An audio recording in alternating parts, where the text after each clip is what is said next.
This is a certified hood classic. Family, man, it's another day, man. Look, man, today, man, we're getting ready to watch something very interesting, my boy. The Magic School Bus Doppelganger Theory, all right? Now, this is a little different from what we normally do, but it's by the same guy that does the SpongeBob theories, which I know that I wish I still have to finish. I know I still have to catch up, man. So look, y'all, do me a favor, hit the like button, go down below, subscribe to your boy, and without further ado, let's get started. Rewatching old TV shows from your childhood that just fills you with this warm, nostalgic feeling.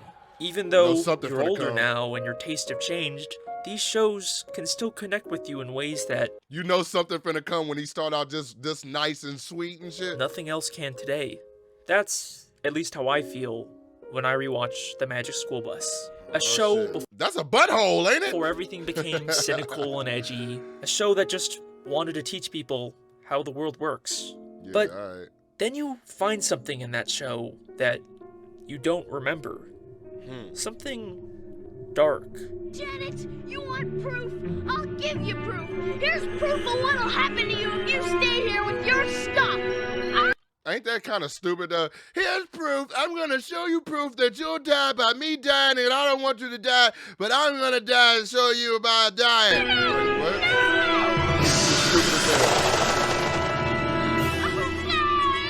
Huh.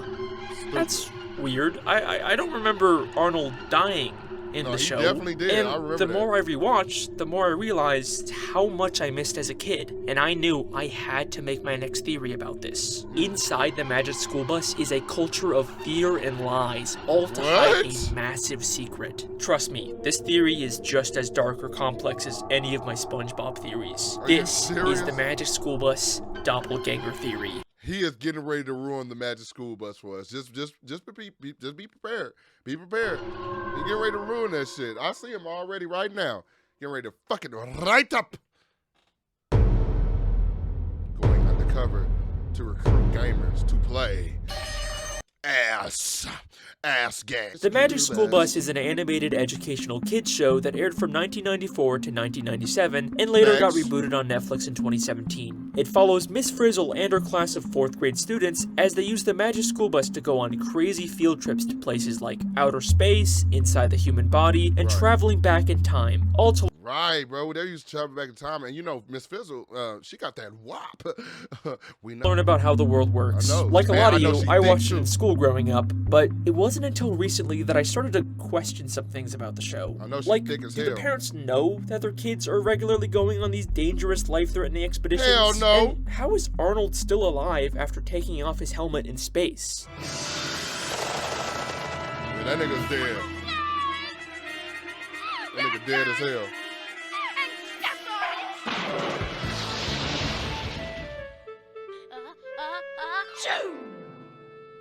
Thanks, Janet. Oh, he just got a cold after being exposed to the freezing vacuum of space.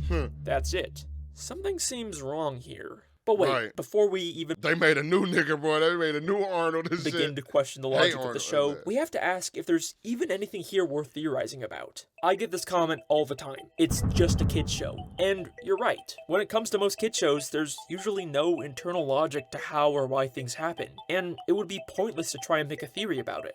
Except, here's the thing that sets the Magic School Bus apart from most kid shows. The show itself is constantly pointing out and questioning its own logic. It does this at the end of every episode during something called the producer segment. At the end of every episode, a character known as the producer for the Magic School Bus TV show shows up and answers questions from the fans. Hello. Hi, you work on the Magic School Bus show, right? You bet, I'm the producer. That boy looked fucking like Harold from Hey Arnold, bro. There's a connection. That's right.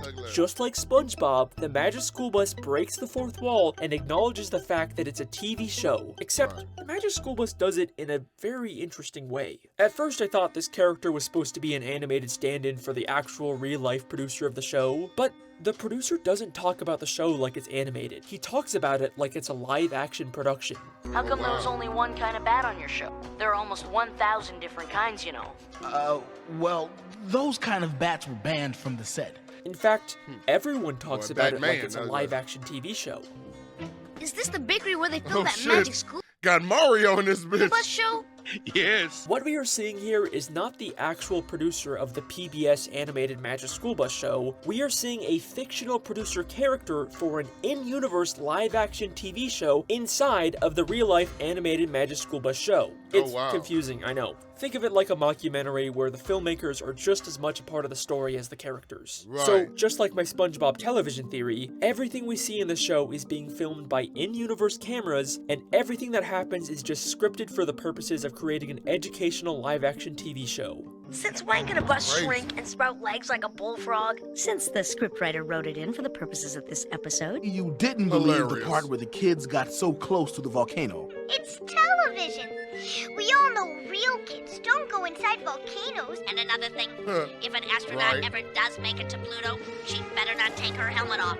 You think they'd end up with more than a cold, huh? She'd end up a block of ice, or worse. None of the characters actually go right. to space or travel through time. There's no real danger or magic involved. In the canon of the show, everything we see is fake. And this isn't even a Truman Show situation where the main characters are unaware they're being filmed. The kids actually sometimes show up or call in on the producer segment and talk as if they know about the show. Watching really? that show, you'd think that nighttime lasted about 5 seconds. Oh, well, we were a little short on time. So That's that interesting. pretty I much like that, bro. answers every possible question I could have about That's this show, interesting. right? Like, No. anything weird or dark I find can just be explained away by it being scripted by the showrunners. And I almost gave up on making this theory because of that. Until I realized that's exactly what the Magic School Bus wants us to think.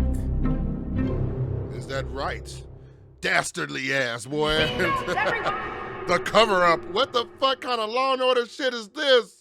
In Don't Season like 2, it. Episode 3, The Busasaurus, the class travels back in time on the Magic School Bus to visit the dinosaurs. During the episode, they keep track of which dinosaurs only ate plants with this chart. But when they go back to the present, we don't see the class take the chart with them. Just like the end of every episode, they have a producer segment, this time with a guest star from the show, and they clarify none of the Damn, Shardy, a thick-ass paleontologist. I might have to give her a bone. Magic Ugly they ass, showed boy, was real. ugly No ass. one's ever traveled back in time and seen real dinosaurs. Absolutely not. Time travel is impossible. But it's what Wow. happens at the very end of this segment possible that right now. changes everything. Oh, but of course it's not.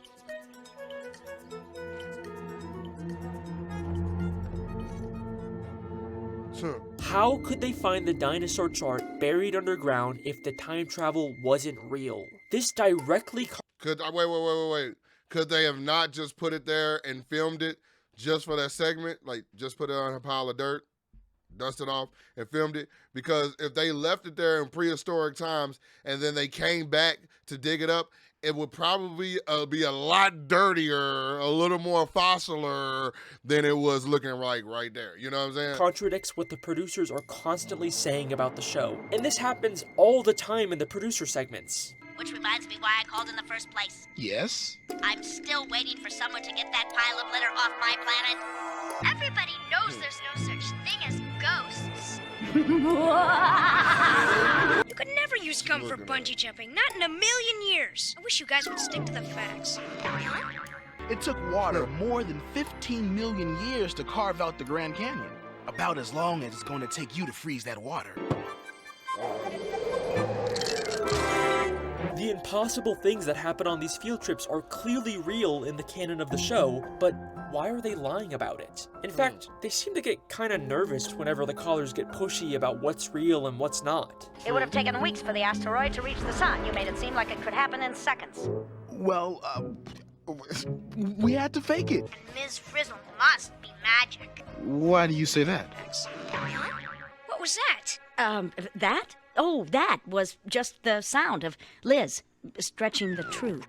Yeah, your ass stretching the truth, all right, boy. Just like that long-ass chin. So why not just tell them that it's a real Magic School Bus? What's with all the secrecy? The class is constantly going to places like outer space, the bottom of the sea, inside an active volcano, all extremely dangerous places that no school could ever take kids unless they lied about it and pretended like the field trips were just faked as a part of an elaborate fictional TV show. And the cover-up goes much farther than just the show. The principal principal of the school has no idea what they're doing on these field trips. You're telling me you went inside a chicken to find me an egg? Yes, sir, we did. But going inside a chicken is not a state-approved field trip. And even when they tell him, he doesn't believe them.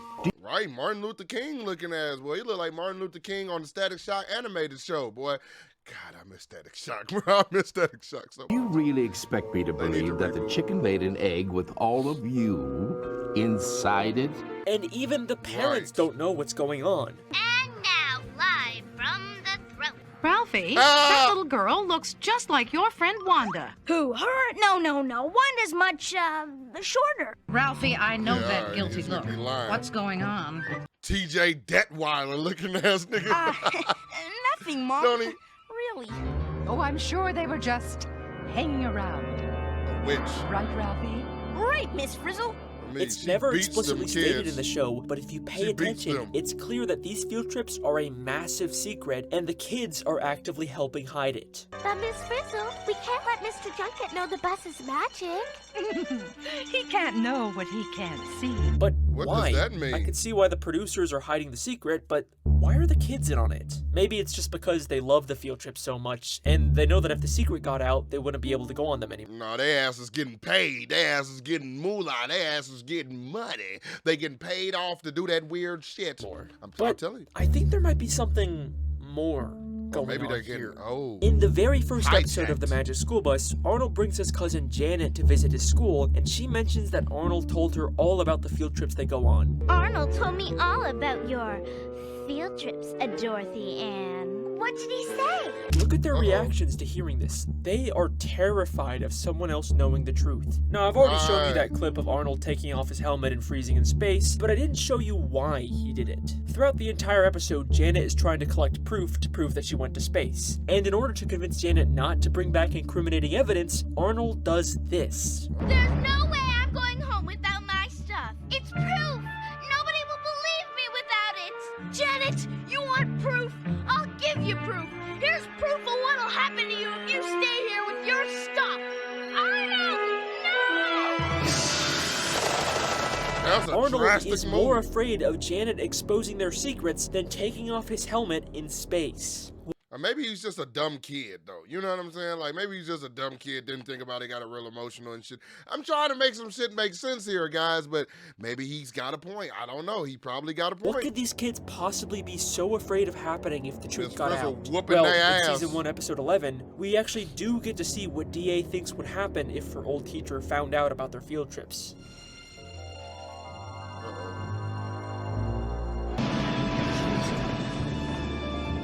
Mr. Seaflat, I'd like you to meet. Take chances, make mistakes, get messy!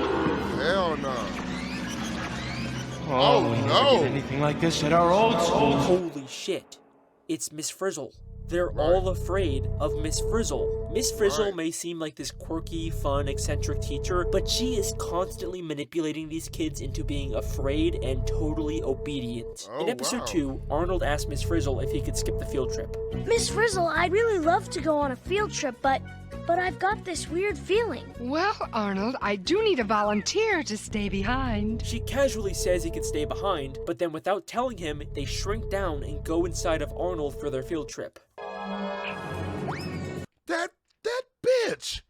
She sure did! She never told him. He thought he was eating cheese puffs. They could have pushed the button, boom, and shit, that nigga would have popped like a balloon. At the end of the episode, they tell Arnold they were inside of him, and after this horrifying realization sets in, he says this.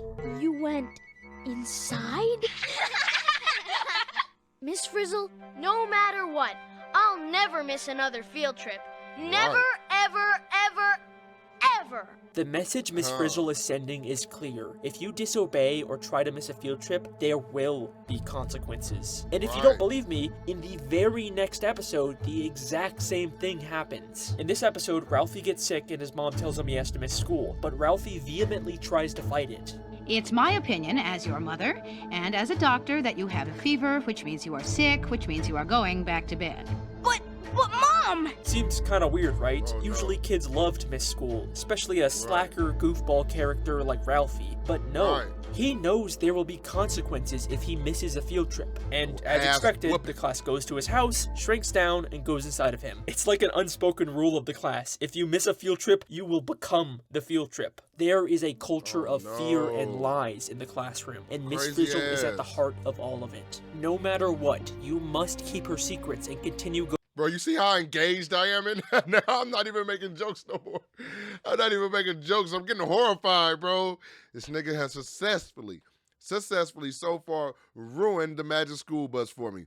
Thank you, my boy Alex. Thank Going you. on these dangerous field Damn, trips, boy. even if there's risk of getting hurt or worse. Which brings me back to my original question. How did Arnold actually survive after taking off his helmet in space? What if I told you he didn't? And the Arnold we see after this is not the same Arnold. Oh, wow. Why is that, though? That's what I want to know. Why is that the doppelganger? She done alakazammed another nigga, bro. So, the Magic School Bus is supposed to be this infinitely powerful magical contraption, right? It can go anywhere, travel through time, and change itself or anyone else into just about anything. So, who's to say that the kids who get injured or killed don't just magically get brought back to life by the bus off screen? But after Arnold comes back from being frozen in space, he acts different. In the very next episode after he gets frozen, they keep calling attention to the fact that Arnold is acting weird for some reason. You feel all right, Arnold? It's sort of explained away in the episode, but it's weird how they keep bringing it up. Miss Frizzle, I'd really love to go on a field trip, but I've got this weird feeling. And before he was frozen, we heard him say this. I wonder where we're going today. Inside a rotten log? Been there. To the bottom of the ocean? Done that. He mentions how they've already been to the bottom of the ocean and inside of a rotten log. But they visit both of these places in future episodes, and Arnold never mentions the fact that they've already been there. In fact, no one does. It's like they don't even remember these past field trips. And this show does have continuity and a precedent for mentioning old field trips. This looks familiar, kind of like when we were in your bloodstream, Ralphie. Remember? There's something really strange going on with these kids, but for the longest time, I couldn't figure out what it was. That's interesting as hell, bro. I discovered something. Something so impossible and confusing that when I saw... This is getting scary, bro. Like, what the fuck, bro? This is getting weird, bro. Like, it's been weird, but it's weirder, bro. It honestly gave me chills. In episode 2, the Magic School Bus shrinks down and goes inside of Arnold to learn about the digestive system. But there's something inside of Arnold that made me question everything about this show. Something that I guarantee you wouldn't normally notice. Okay. Are you ready? Yes. Let me play the clip for you. No. Esophagus. It's where your food goes after you swallow. Miss Frizzle, what are you doing? Did you see it? Let's slow it down a bit. What? How the fuck is Arnold inside of Arnold? He is the one person who absolutely cannot be in the bus right now. But there he is, sitting in the back. But the next... Maybe it's an error. Maybe it's an error. When we see the back of the bus, he's gone. No way. This has to be some sort of really weird animation mistake, right? Except 25 seconds later, we see him again sitting in the back of the bus. How is Arnold inside of Arnold? Okay, maybe they just made the same mistake twice, right? Except this isn't even the only episode where this happens. In season 4, episode 2, the class learns about a chicken's life cycle and shrinks Arnold down inside of an egg to watch it hatch. Why are they always fucking with Arnold? While they're waiting for it to hatch, the rest of the class goes to talk to the principal in his office, without Arnold. Except for a single shot, we can see Arnold in the office, even though he's supposed to be inside of the egg. And just like last time, he immediately disappears as soon as we cut back to where he was standing. Who is this second Arnold who keeps appearing in places he shouldn't be? And that's when it all made sense. The Magic School Bus doesn't bring dead kids back to life. They replace them with identical clones. Or, how I like to call them, doppelgangers. But then, like, wouldn't he still be there if they replaced him, right? And he was standing in the class, like, wouldn't he still be there? Like, you know what I'm saying? Like, he wouldn't disappear in the next scene of the same like a minute, or I don't know, man. This is getting weird, bro. This is getting really weird, bro.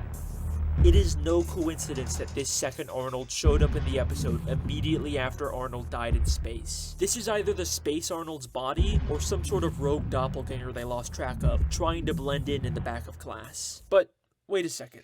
Can the Magic School Bus even create clones of living things? Like, it seems like the Magic School Bus can do anything, but we never actually see it duplicate or create something from scratch. It only ever changes things. It can turn a student into a fish, but it never creates a fish out of nothing. Trust me, I have looked everywhere in both this show and the reboot, and there is no evidence the bus can create life. But that's only because I was looking in the wrong place. Miss Frizzle's classroom is absolutely full of dioramas of human body parts. An eye, a foot, an ear, the human skeleton. But if you pay close attention to these background objects, you'll realize they're not dioramas. They constantly move and blink as if they're alive, and the only possible explanation is that they were created by the Magic School Bus. Meaning it is totally possible for the bus to grow these doppelgangers to replace the students. Every time a student dies on a field trip, they have the perfect solution to cover it up. But how often could they possibly need to do this? That's crazy. Yeah, the kids regularly put themselves in danger, but the closest we get to an on-screen death was Arnold taking off his helmet, and that's only one episode. Well, remember, the show itself is an unreliable narrator. They're obviously gonna cut out or recontextualize anything that could expose them.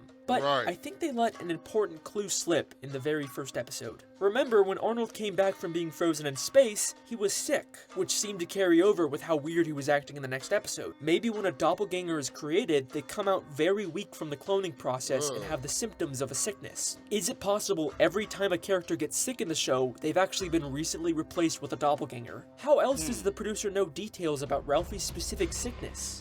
What were those kids doing visiting Ralphie when he was so sick and tired? Oh, well, don't worry. He wasn't infectious. And Ralphie not being infectious would make sense if it's not actually a sickness, but the symptoms of being a newly grown doppelganger. And the same episode Ralphie gets sick, the skeleton in the classroom has a completely different outfit from previous episodes, with a different tie and no sunglasses. Maybe the classroom skeleton is where they store the body of the last dead student. It even has very similar shoes to Ralphie's. But this goes far beyond just the occasional student getting replaced. I have found evidence of past field trips that went so horribly wrong that I'm terrified, bro. Like, I'm literally watching.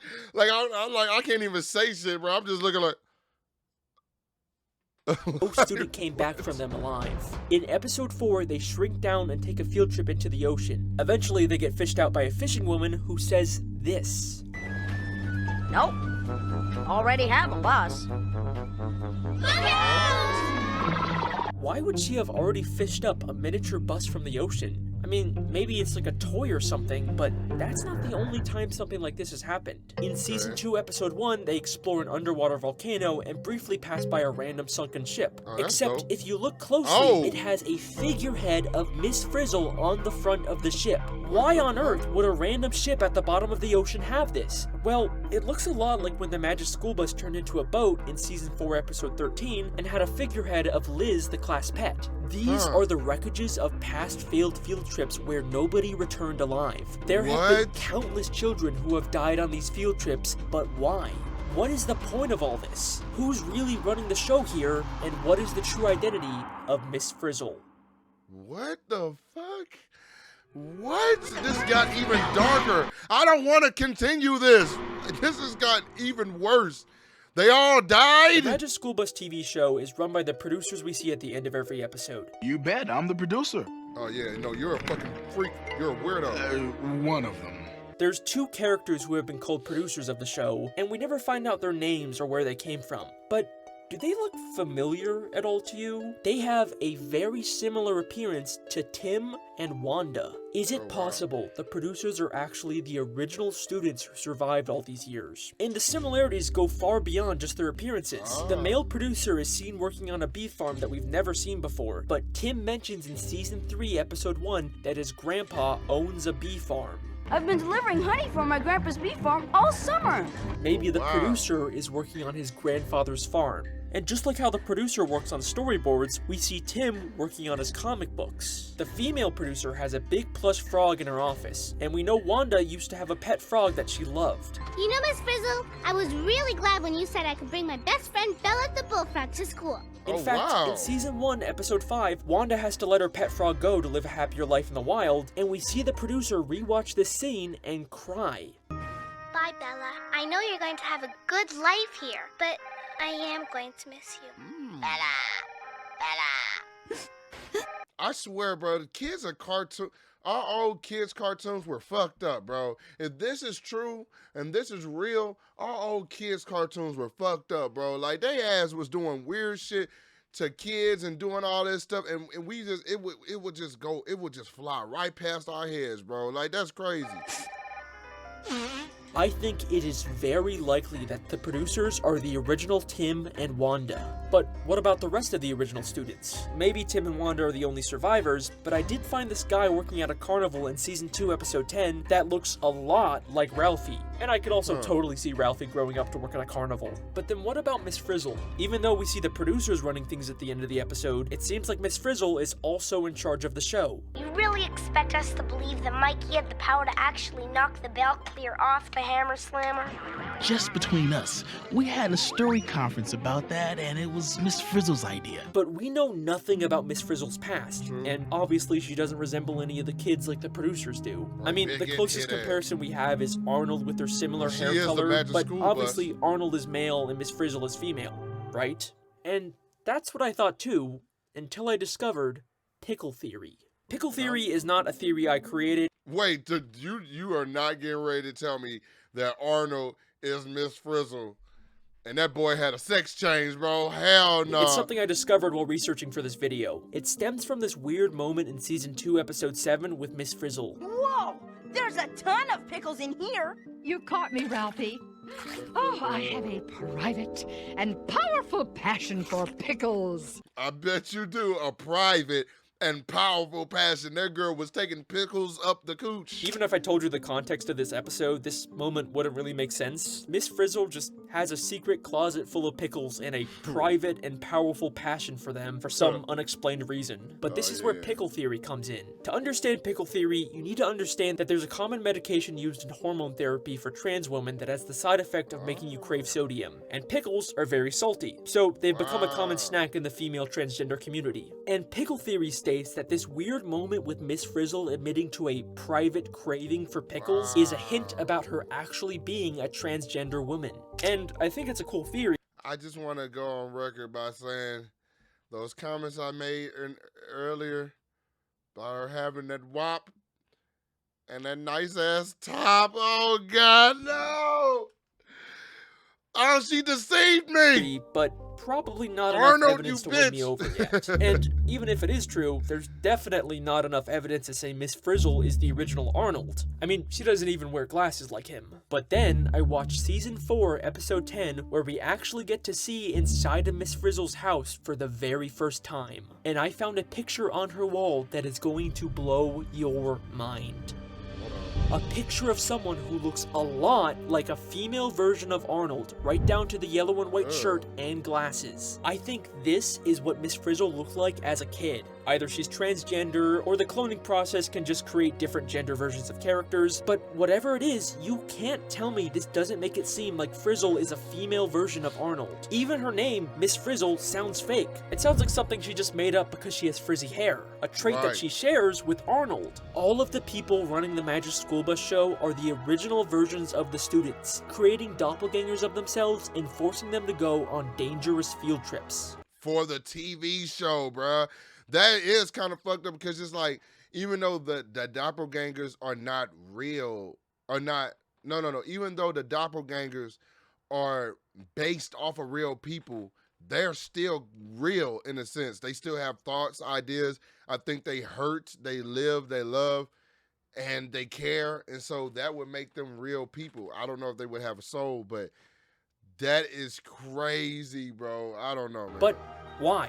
What is this all for? To make the Magic School Bus TV show and educate the kids of the world. And god damn it, it worked. Is this the Magic School Bus? Magic School Bus? Magic the Magic School Bus? You mean Magic School Bus?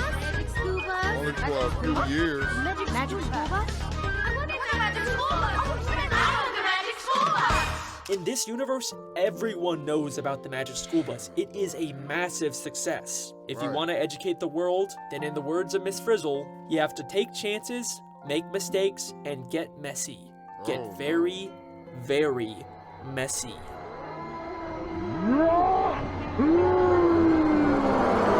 And that's the Magic School Bus doppelganger theory. Okay, bye. Uh-oh, no, we know something's up. We know him in the end, he doubles back. He spins that block.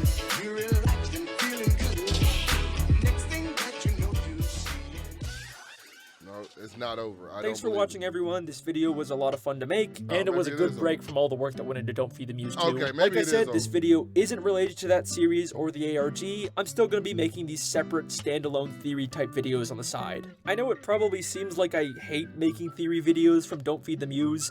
Okay, but yeah, all right. So no, that was the end. That was crazy.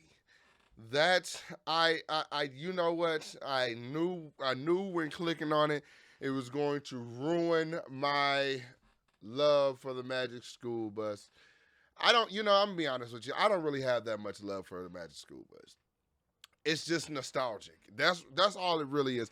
It's nostalgic. And like if I had to turn it on today, I'm like, oh my God, Magic School Bus. I ain't gonna really fuck with it. I ain't gonna want to watch that shit. But it's nostalgic thinking about it, bro. I'd rather watch Liberty Kids before I watch that. I mean, to be honest with you. But hey, it is what it is, man. Thank you, Alex, for fucking up my nostalgia. Have a great day.